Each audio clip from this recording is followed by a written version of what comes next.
पिछले अंक में हमने देखा कि देविका अपने ससुराल में हर गलत बात का विरोध करती, तो उसकी वजह से देविका पर उसके ससुराल वाले बहुत अत्याचार करने लगे।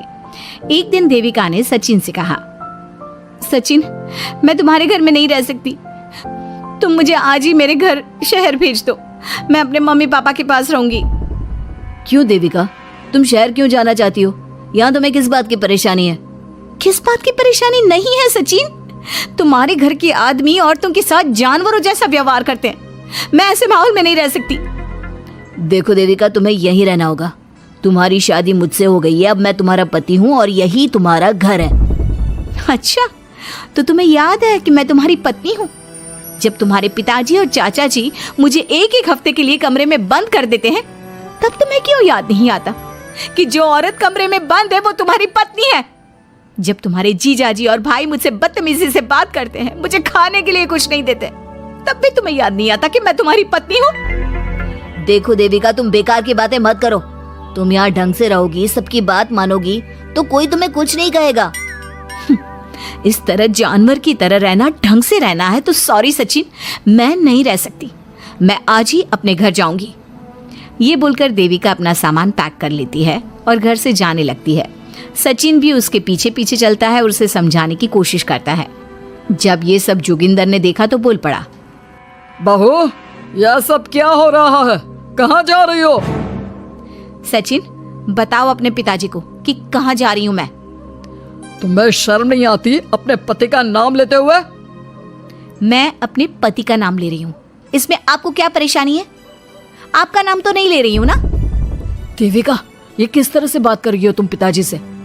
जिस तरह से करनी चाहिए उस तरह से कर रही हूँ बात। इससे अच्छी तरह से मैं तुम्हारे घर के किसी भी आदमी से बात नहीं कर सकती। तीनों की बात सुनकर घर के बाकी लोग भी वहां आ जाते हैं। तभी जोगिंदर कहता है, हमारे घर की औरतें अपने मर्दों का नाम नहीं लेती। तुम्हारे शहर में होता होगा, लेकिन हमारे यहाँ पर ऐसा कुछ नहीं होता। बहू, सचिन तुम्हारा पति है, तुम उसका नाम मत लिया करो। तुम अपने पति का नाम लेने की जगह ए जी, ओ जी, सुनो जी कहा करो। पति ना परमेश्वर होता है। तो परमेश्वर का तो हम नाम लेते हैं। क्यों माँ जी, क्या आप अपने इष्ट देव का नाम नहीं लेती? माँ जी, ये सब इन पुरुषों के बनाए तौर तरीके हैं, औरतों को दबाने के लिए। ये बेशर्म लड़की ऐसा नहीं सुधरेगी। ये हमारे घर की औरतों को भड़का रही है। सचिन, तुम इसे चुप कराओगे या फिर मैं करूं? नहीं पिताजी, मैं अभी समझा देता हूँ। चलो देविका अंदर, और कितना तमाशा बनाओगी मेरा। सचिन, मैं अंदर नहीं बाहर जाऊंगी, अब मैं यहाँ नहीं रह सकती। देविका की बात सुनकर महेंद्र कहता है, भाई साहब, ये लड़की इस घर से और गांव से बाहर ना जानी चाहिए, नहीं तो हमारे घर और गांव की औरतें भी ऐसी ही हरकतें करेंगी, वो भी मर्दों के खिलाफ बगावत करेंगी। और मैं भी देखती हूँ कि मुझे घर से बाहर जाने से कौन रोकता है। बहू, इनसे बहस करने का कोई फायदा नहीं, तुम अंदर चलो। इस गांव के मर्दों के अंदर बहुत अहंकार भरा हुआ है। देविका किसी की बात नहीं सुनती और अपना सामान उठाकर घर से बाहर जाने लगती है। तभी वहां मोहन और कल्याण आते हैं। कल्याण देविका के हाथ में से उसका सूटकेस छीन लेता है और मोहन देविका को जोरदार थप्पड़ मारता है। देविका का सर दीवार में लगता है और वो बेहोश हो जाती है। देविका, तुम ठीक तो हो? भैया, आपकी हिम्मत कैसे हुई मेरी पत्नी पर हाथ उठाने की?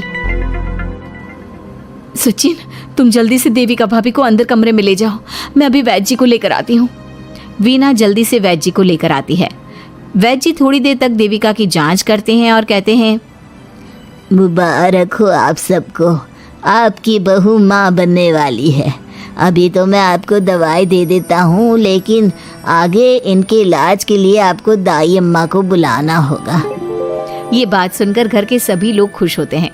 देविका को जब होश आता है, उसे ये बात पता चलती है तो वो बहुत खुश होती है। वो सबसे कहती है, मैं अपने बच्चे को यहाँ नहीं रख सकती। क्यों बहू, क्या हुआ? अब तुम ये सब बातें मत सोचो, तुम्हें आराम करना चाहिए।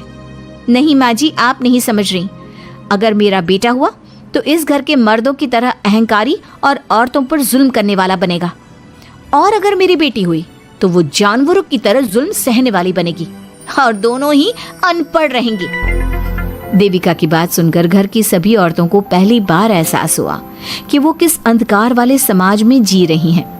लेकिन फिर भी घर की सारी औरतें उसे ही समझाती हैं। बहू देखो, तुम्हारी बात सही है, लेकिन तुम इस हालत में सफर नहीं कर सकती। हाँ बहू, तुम यहीं रहो, अपना और अपने बच्चे का ख्याल रखो। देखो ना देविका भाभी, हमें बिल्कुल भी पढ़ना लिखना नहीं आता, अपना नाम भी नहीं लिख पाते, तो आप मुझे थोड़ा पढ़ा दीजिए ना। देविका, तुम्हारी बातें सुनकर पहली बार हमें एहसास हुआ है कि कैसे माहौल में हम जी रहे हैं। तुमने हमारे अंदर उम्मीद की नई रोशनी पैदा की है। यहाँ से मत जाओ तुम। देविका ने घर की औरतों की बात सुनी तो उसका दिल पसीज गया। उसने गांव में ही रहने का फैसला लिया। वो अपने घर की औरतों को रोज पढ़ाती, उन्हें अपने अधिकारों के बारे में, देश के बारे में बताती। इसी तरह कई दिन बीत गए और एक दिन सुजाता ने सचिन से कहा, सचिन, देविका की तबीयत ठीक नहीं, तुम जल्दी जाकर दाई अम्मा को बुला लाओ ना। भाभी, दाई अम्मा क्या कर लेंगी? आप किसी डॉक्टर को बुला लो, मेरी तबीयत ठीक नहीं है। देविका, गांव के लोग डॉक्टर पर भरोसा नहीं करते। दाई अम्मा बरसों से ये काम कर रही है, वो तुम्हें ठीक कर देगी। सचिन, तुम्हारे घर वाले अनपढ़ हैं, तुम तो पढ़े लिखे हो ना, देख नहीं रहे मेरी हालत क्या हो रही है। तभी तो बोल रहा हूँ, समय बर्बाद मत करो, मैं अभी आता हूँ। सचिन दाई अम्मा को बुलाकर ले आता है। दाई अम्मा घरेलू नुस्खों से देविका का इलाज तो कर देती है। कुछ समय के लिए उसकी हालत भी स्थिर हो जाती है, लेकिन वो पूरी तरह से ठीक नहीं होती। फिर देविका सचिन से कहती है, सचिन, मुझे समझ में नहीं आ रहा, तुम मुझे डॉक्टर के पास क्यों नहीं ले जा रहे? मैं माँ बनने वाली हूँ और मुझे ये भी नहीं पता कि मेरा हेमोग्लोबिन कितना है। दाई अम्मा कर रही है ना तुम्हारा इलाज। लेकिन दाई अम्मा को कुछ समझ में नहीं आ रहा कि मेरे साथ क्या हो रहा है। अगर देखो तुम मुझे नहीं लेकर गए ना तो मैं खुद ही चली जाऊंगी। अगले दिन देविका की तबीयत दोबारा बिगड़ जाती है और दाई अम्मा के किसी भी नुस्खे से वो ठीक नहीं हो रही थी। देविका ने सारी हिम्मत जुटाई और वो अकेले ही डॉक्टर के पास जाने लगी। उसे देखकर मोहन कहता है, बहू, इस हालत में कहाँ जा रही हो? आप लोगों के भरोसे रही ना तो आप लोग मुझे मार ही डालोगे। डॉक्टर के पास जा रही हूँ मैं। बहू, तेरा दिमाग तो ठिकाने पर है। हमारे घर की औरतें मर्दों से इलाज नहीं कराती। हे भगवान, इन जाहिल लोगों को मैं कैसे समझाऊं? डॉक्टर औरतें भी होती हैं।